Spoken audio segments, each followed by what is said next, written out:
Sa kuha ng CCTV na ito sa Barangay Gisad Central sa Baguio City pasado alas 5 ng madaling araw noong Sabado March 8, makikita ang dalawang lalaking ito na naglalakad sa kaba ng isang kalye sa barangay. Maya-maya makikitang pumasok ang mga ito sa isang iskinita at makalipas ang halos 3 minuto, lumabas din ang mga ito.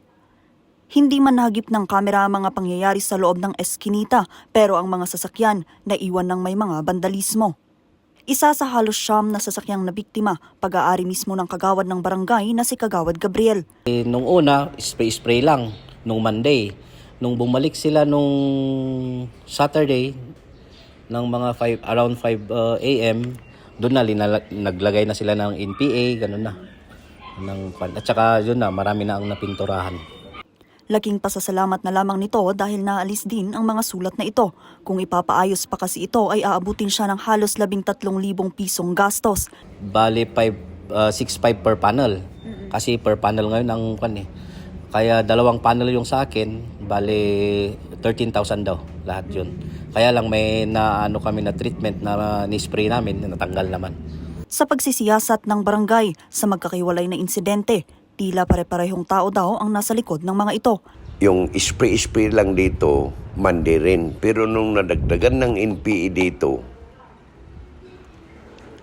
yan na, may suspect na kami. Pero dito namin makukuha sa bahay ni Mr. Olsim.